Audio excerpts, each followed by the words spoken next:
Yes, UPSC 26 प्रिलिमचा paper.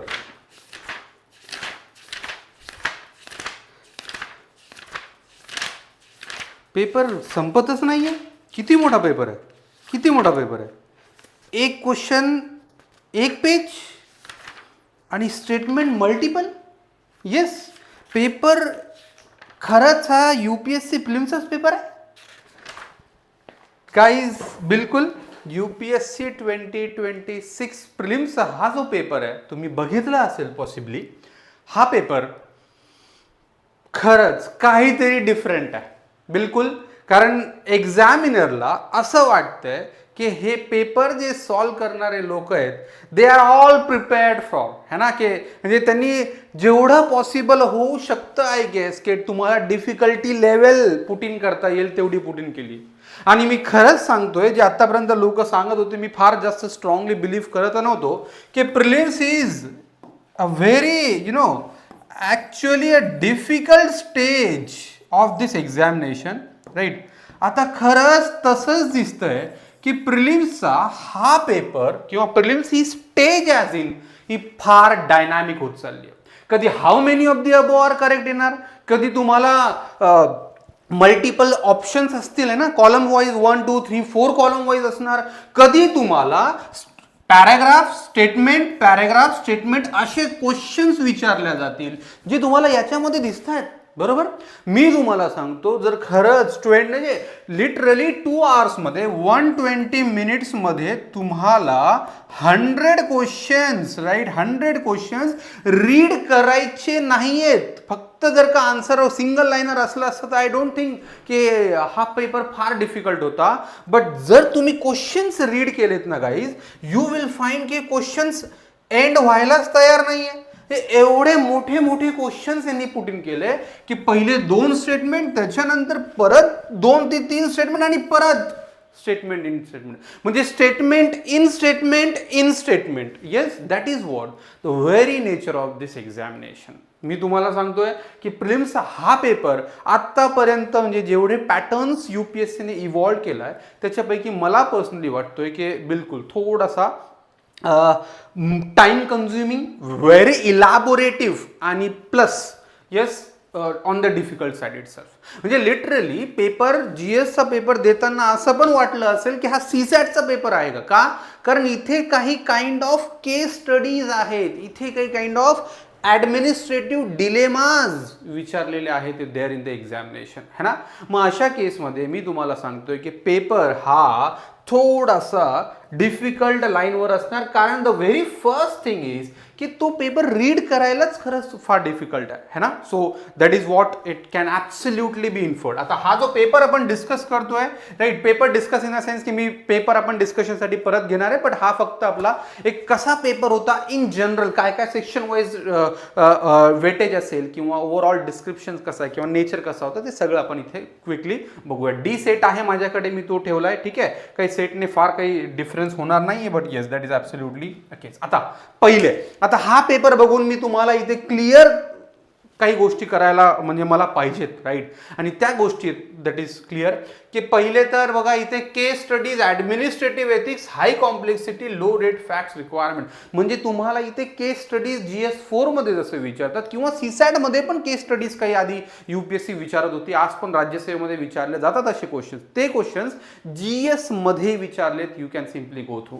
सगळ्यात जास्त प्रायोरिटी एरिया मी तुम्हाला दाखवेल क्वेश्चन मध्ये, तो आहे बघा टेक्नॉलॉजिकल ॲप्लिकेशन्स. काय म्हणजे नॅशनल कॉम्प्युटिंग मिशन असेल, है ना, टेक हार्ट्स असणार, किंवा मग तुम्ही अजून टेक्नॉलॉजीशी रिलेटेड म्हणजे इन डेप्थ आणि रिक्वायर्ड डिटेल कॉन्सेप्ट्स आहे जे तुम्हाला या पेपरमध्ये विचारलेले आहेत. सो फक्त प्लेनली जो UPSC म्हणते की that is we are trying to test your general awareness or knowledge, त्या लेवलवरचा तर बिलकुल ॲटलिस्ट सायन्स अँड टेकचे क्वेश्चन्स नाही आहे. त्याच्यानंतर एन्व्हायरमेंटल कॉन्व्हेन्शन्स जे तसेही फार ऑड होत चालले डे बाय डे, या पेपरमध्ये सुद्धा यू विल फाइंड ते फक्त ऑड नाही तर इन डेप्थ पण विचारली आहे. म्हणजे जे तुम्हाला जनरली अवेअर्ड आहे त्याच्यापेक्षा जास्त अजून विचारलं आहे. म्हणजे नॅशनल हायड्रोजन स्कीमबद्दल सांगतो, नॅशनल हायड्रोजन मिशन आहे, राईट. सो त्याच्याबद्दल पण तुम्हाला इन डेप्थ जाऊन त्यांनी विचारलेलं आहे. अप्लाइड इकॉनॉमिक्स, बिलकुल इकॉनॉमिक्सचे क्वेश्चन जर का तुम्ही खरंच ट्रेस केलेत राईट,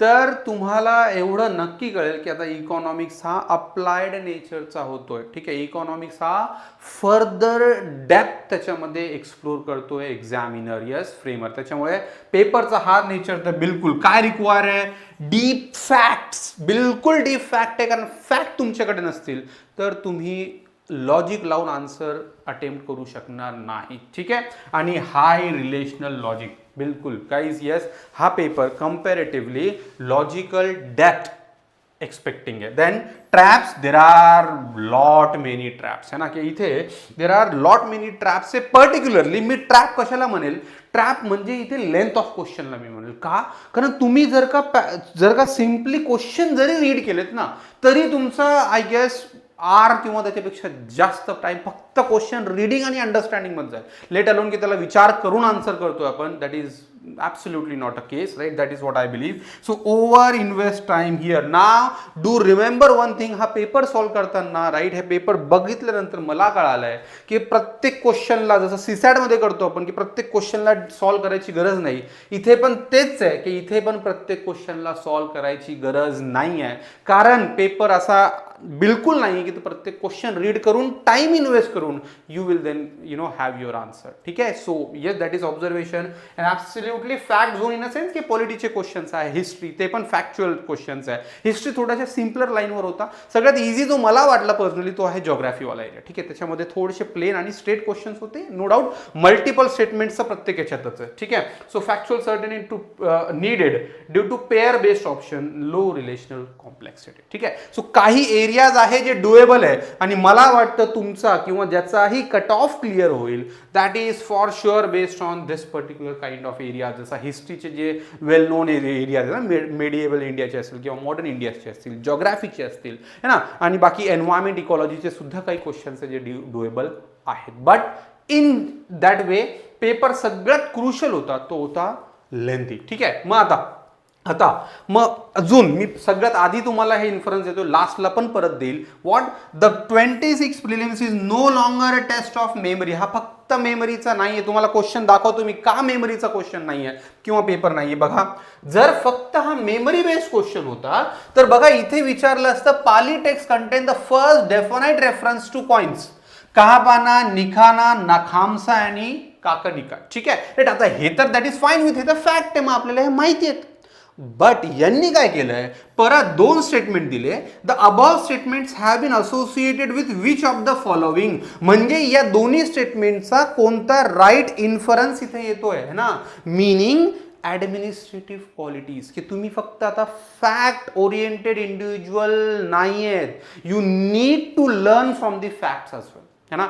फॅक्ट्स पासून जर का तुम्ही लर्निंग घेतली तर मग तुमचा हा एरिया जो तो डुएबल होऊ शकतो. आणि मग इथून 1 ओनली, 2 ओनली, बोथ 1 and 2 कळतंय की that is why it is not merely irrigation right. कोणताही एरिया बघा तुम्ही, सगळे क्वेश्चन तुम्हाला असे दिसतील 1, 2, मग त्याचे ऍप्लिकेशन्स, इन्फरन्सेस आणि मग फायनल ऑप्शन्स राईट. मग इथे क्लिअर आहे की it is no longer a test of memory, it is test of administrative logic, technological fluency, कारण सायन्स अँड टेकचे क्वेश्चन्स तसेच आहे, and absolute conceptual clarity under pressure, because you would be very under severe pressure, कारण within 2 hours you need to attempt this paper असो. मी difficult picture create करत नाहीये guys, पण थोडासा पेपर ना त्या ट्रॅकवर आहे, that is for sure. Okay, आता बघा पहिला पॉईंट काय, जास्त वेळ मी घेणार नाही, क्विक मी हा डिस्कशन कन्क्लूड करणार आहे, कारण याचं डिस्कशन आपण नंतर घेऊयात. काय की पहिले the era of rote memorization and guessing is mathematically dead, म्हणजे की पहिले आपण गेस वर्क करून इलिमिनेशन करून जे करत होतो तसं आता ते स्कोप फार कमी आहे. असं नाहीये की नाही नसणार, कारण इलिमिनेशन वर्क करेल एमसीक्यूज मध्ये, बट यस की इथे इनपुट दिलाय, विचार केलाय आणि आउटपुट आलाय आणि त्याच्या बेसिसवर. पण आता काय केलंय, इथे एवढा कॉम्प्लेक्स रिकॉग्निशन करून ठेवलंय, लिंकिंग करून ठेवली टॉपिकशी, जिथे you will find you need relational logics, म्हणजे हिस्ट्रीचं पॉलिटी, पॉलिटीचं जिओग्राफी सुद्धा आणि त्याच्याशी इंटरकनेक्टेड. ठीक आहे, जसं सीसॅट मध्ये करतो आपण.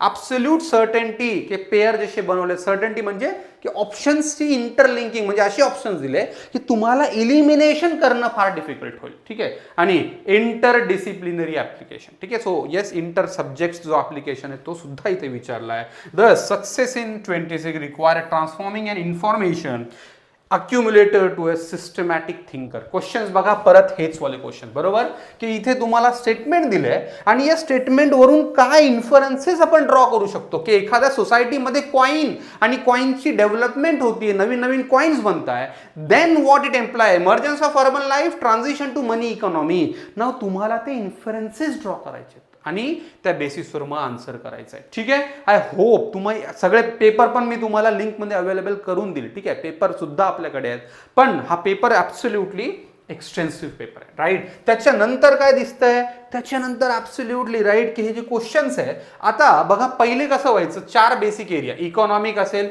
हिस्ट्री आहे, जिओग्राफी आहे, पॉलिटी आहे, 4 एरियावर फोकस जास्त असायचा. फाईन. पण या पेपरमध्ये तुम्ही जर का ऑब्झर्व केलं तर बघा, इकॉनॉमीकडे टिल्ट आहे, अप्लाइड इकॉनॉमिक्स, सायन्सकडे जास्त टिल्ट आणि डेप्थ, एन्व्हायरमेंट अँड इकॉलॉजी, पॉलिटीवर पण आहे, आणि मग एरिया इथे कमी कमी होत जाऊन इथे एरिया जास्त वाढले, क्वेश्चन्स जास्त वाढले. And that it simply reflect की आता कुठे हे झालं बघा, सायन्स अँड टेकचा लोड वाढलाय, एन्व्हायरमेंट आणि इकॉनॉमीचा सुद्धा. दॅट डझंट मीन बाकी हिस्ट्रीचे अजून पण 20 क्वेश्चन्स आहे, geography equally 15 to 17 questions, but the thing is the nature of those questions are equally valid, है ना, राईट. मग आता तुम्ही त्याच्यासाठी पेपर पण बघा कसा पेपर बेसिकली होता. इथे पेपर मला थोडासा डिफरंट ओपन होतोय, but I guess you can simply understand it, है ना, की पेपर हा डी सेक्शन घेतलाय मी. ठीक आहे, पेपर हा जो आहे तो डी सेक्शनवाला घेतलाय, आणि हा पेपर बघून तुम्हाला कळेल की पेपर सिम्पली त्यांनी कसा ट्राय केला. ठीक आहे, इथे पॅराग्राफ देऊन त्याच्यावरचे ॲझर्शन्स आणि मग स्टेटमेंट, पॅराग्राफ, ॲझर्शन आणि स्टेटमेंट, हे तर सीसॅटची ॲबिलिटी ती बघा तिथे इथे टेस्ट केली. ठीक आहे, त्याच्यानंतर परत एवढे मोठे मोठे क्वेश्चन्स आहे, इव्हन 1 सिंगल पेजचे क्वेश्चन्स तुम्हाला इथे बघायला भेटतील. इन डेप्थ पण आहे बघा, हिस्ट्रीचे क्वेश्चन्स, इथे रागाबद्दल विचार, राग भैरवी, ठीक आहे, सॉरी राग बिलावल, नॉट सॉरी राग बिलावल हा कर्नाटिक म्युझिक मधला बेसिकली हिंदुस्थानी म्युझिक सोबत कोणता कनेक्टेड इंटरलिंकिंग राग तिथे आहे. ठीक आहे, मग असं तुम्ही भरपूर इथे इन डेप्थ वाले क्वेश्चन्स तुम्हाला इथे बघायला भेटणार. ठीक आहे, एका मुवमेंट म्हणजे 20 क्वेश्चन्स ऑलमोस्ट हिस्ट्रीसाठी आहे, आणि हे जे 20 क्वेश्चन्स आहे तिथे तुम्हाला बघा हे सगळे म्हणजे ऑलमोस्ट न्यू पॅटर्न, जसा how many of the above were correct 2023-4 मध्ये विचारला होता, आता नवीन पॅटर्न इथे घेतलाय, स्टेटमेंट द्यायचे आणि त्याच्या बेसिसवर इन्फरन्सेस ड्रॉ करून. बघा इथे गाईज हे ऑप्शन्सच बघा, रीड करायला किती वेळ लागेल तुम्हाला. आर यू गेटिंग राईट, म्हणजे एका रीडिंग मध्ये जर का खरंच क्वेश्चन कळाला आणि आन्सर आलं, you are fortunate enough.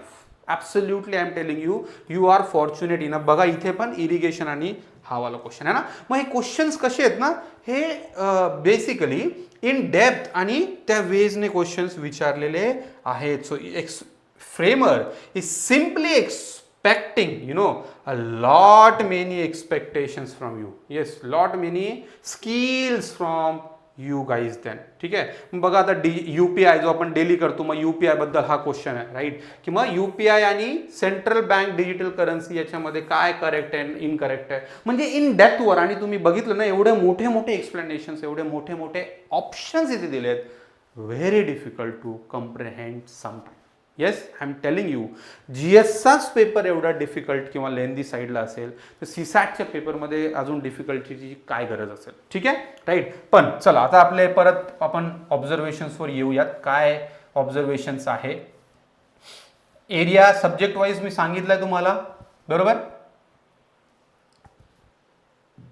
Then मग simply guess proof mechanics of pair based question. Simply मग हे जे पेअर बेस्ड क्वेश्चन्स कसे, पहिले स्टेटमेंट, पॅराग्राफ, मग अझर्शन्स, राईट, आणि मग त्याचे असे पेअर्स की इलिमिनेशन तिथे फार इफिशियंटली वर्क होणार नाही. सो ट्रेडिशनल कसा होता, ABCD आणि इफेक्टिव्हली यू कॅन कन्क्लूड दिस, है ना. सो 33% चान्स ऑफ गेसिंग करेक्टली. बट आता काय केले न्यू पेअर, कारण इथे 1 2 3 आणि मग याच्यामधून 1 2 3 परत करेक्ट करायचं आहे. तर मग इथेच जर का तुम्ही चुकले तर यू विल फाइंड की इथे equally you will find that case very difficult. आणि हा न्यू पॅटर्न जसं आपण लास्ट टाइम शॉकिंग होतो how many of the above were correct, त्याच ग्राउंडवर बघा इथे तुम्ही बघणार की नवीन वेज त्यांनी इव्हॉल्व केले just to make you confuse. ठीक आहे. सो प्रिलिम्स इज गेटिंग, म्हणजे मी असं नाही सांगणार की खरंच फारच म्हणजे डुएबलच नाहीये, no, but yes a bit on the difficult end. ठीक आहे. जसा हा क्वेश्चन बघा. ठीक आहे. That consider the following statements with reference to India's response to climate change. ठीक आहे. Response to climate change. मग India's long term low emission development strategy बघा आता इथे की डेप्थ बघा, डेप्थ येस. त्याच्यानंतर India's fourth biennial update report submitted in December 24 recorded around 8% decrease in green house gas emissions in 2020 over 2019. बघा over in the statement किती fact दिले 2024चा 8%चा 22 आणि 29. म्हणजे इथे एवढी व्हलनरेबिलिटी, एखादा फॅक्ट जरी चुकीचा दिला you will end up in to attempting it wrong. Are you getting right. So मग असे क्वेश्चन कसे सॉल्व्ह करायचे त्याच्यावर सुद्धा आपण डिस्कस करूया. ठीक आहे. आता बघा इथे मग काय केलं की आता याच्यामध्ये पण बघा कसं दिलंय, which of the following relationships among the above statement is are correct. Statement 1 is empirically supported by statement 2.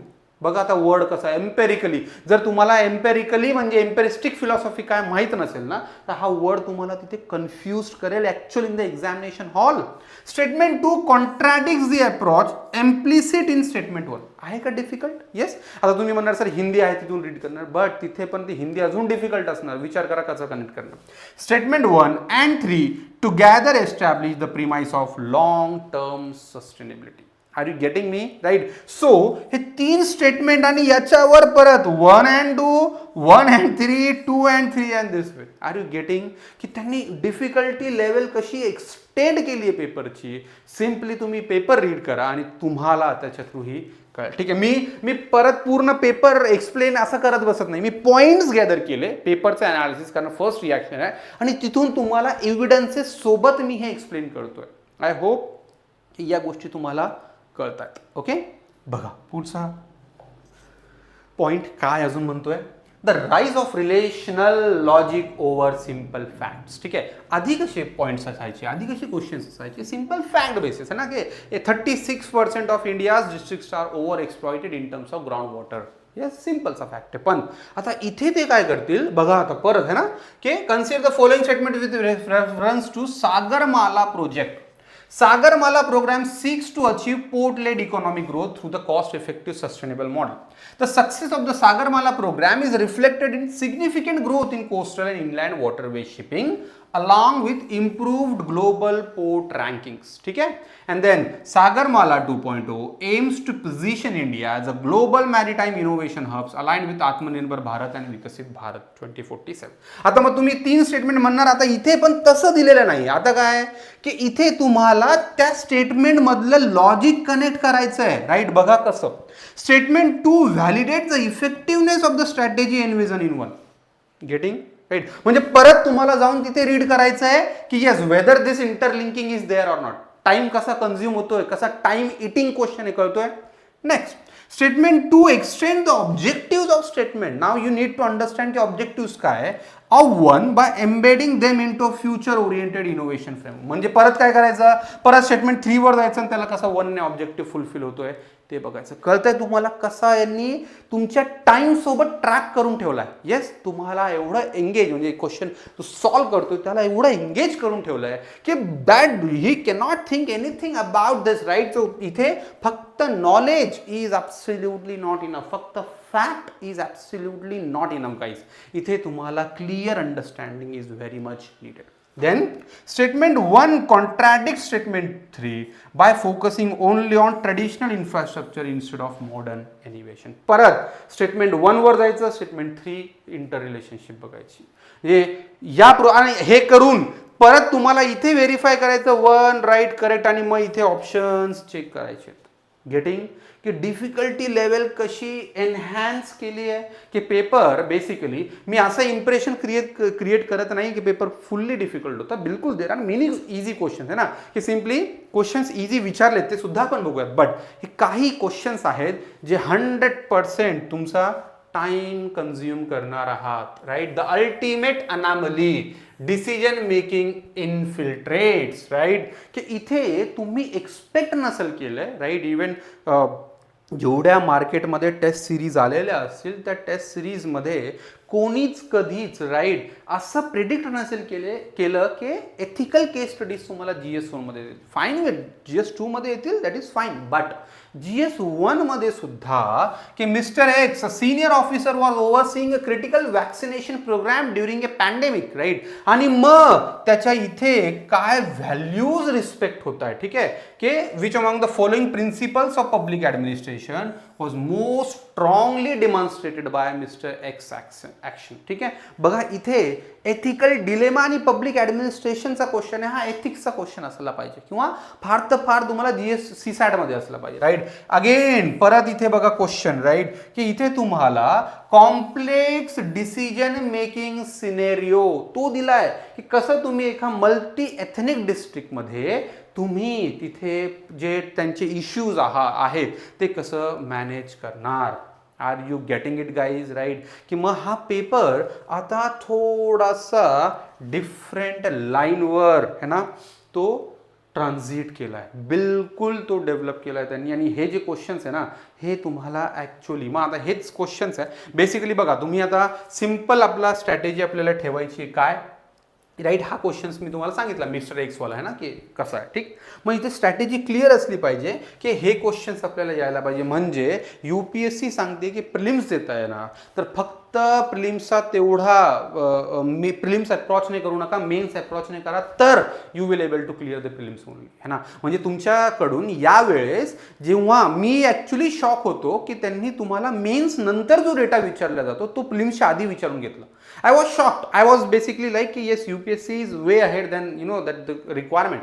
But even it failed. I failed equally की त्याला कसं आपण पेपरमध्ये पण रिफ्लेक्ट होईल ही स्ट्रॅटेजी, की जो एथिक्स किंवा मी पुढच्या वेळेस अजून हँग किंवा शॉक नाही होणार जर ऑप्शनल लेवलचे तेवढ्या डिटेल क्वेश्चन्स तुम्हाला प्रिलिम्समध्ये पण आले तर. बिलकुल येस. मे बी असं पण होऊ शकतं तिथे MCQs म्हणा किंवा एक क्वेश्चन 2 मार्कासाठी आणि तिथे तुम्हाला काहीतरी राईट करावं लागेल, डिस्क्रिप्शन द्यावं लागेल. I won't be shock even that.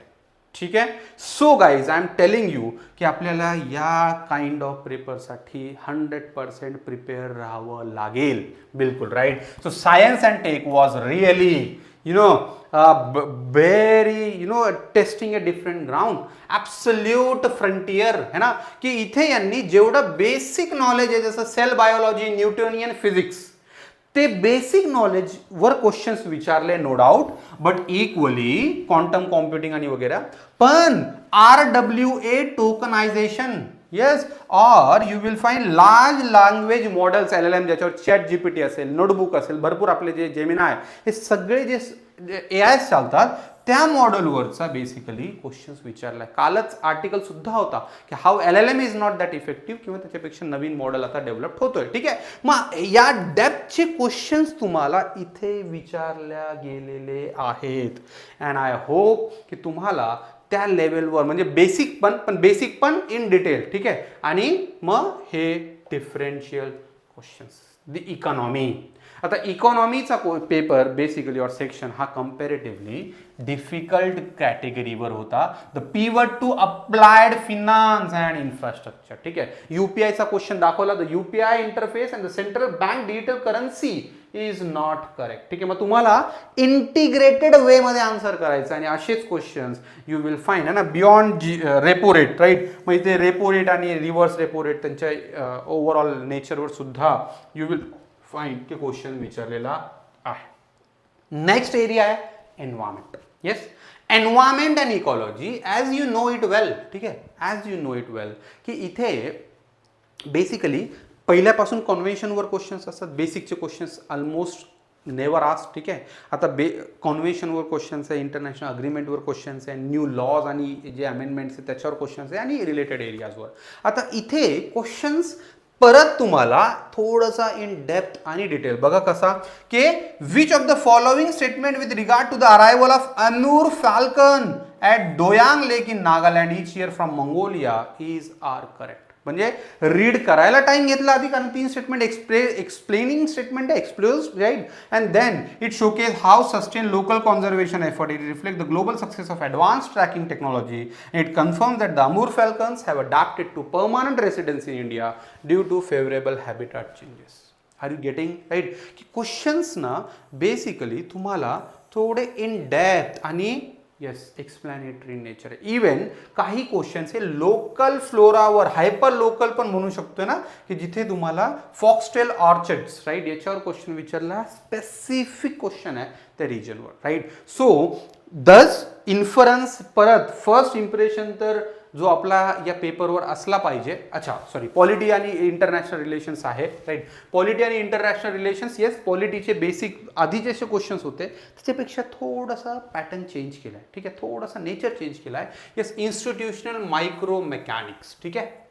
So इथे Interpol notices silver, blue, black, green, कारण खूप साऱ्या नोटिसेस इश्यू केल्या आहे. आता हे जे बँक रिलेटेड फ्रॉड झाले ना, नीरव मोदी असेल किंवा मालिया असतील, ठीक आहे, त्यांच्याशी रिलेटेड. आणि मग कॉन्स्टिट्यूशनल लॉज, ठीक आहे, कॉन्स्टिट्यूशनल लॉज. क्वेश्चन भरपूर आहे, क्वेश्चन तर डिस्कस होतील, मला इथे तुम्हाला फक्त सांगायचं, पण तरी पण मी सांगेल पॉलिटी हा कम्पॅरेटिव्हली बेसिकवर पण होता प्लस करंट अफेअर्सवर पण होता, ठीक आहे. सो दोन्ही एरियाजला मर्ज करून त्यांनी प्रॉपर ट्राय केलं की इथे पॉलिटीचे क्वेश्चन. ॲक्च्युली ट्विस्टिंग पॉईंट जो होता रिअली तो बेसिकली मग yes science and tech, environment ecology, economics, आणि जो ओव्हरऑल क्वेश्चन फ्रेमिंग आहे ना, पॅरेग्राफ किंवा स्टेटमेंट, मग statement and inferences and then final options right. That is very very sometimes time consuming, difficult to comprehend and that way. मला personally वाटतं की cut off हा लास्ट इयरपेक्षा थोडासा कमीच असला पाहिजे. दॅट इज फॉर शुअर, ठीक आहे, दॅट इज फॉर शुअर.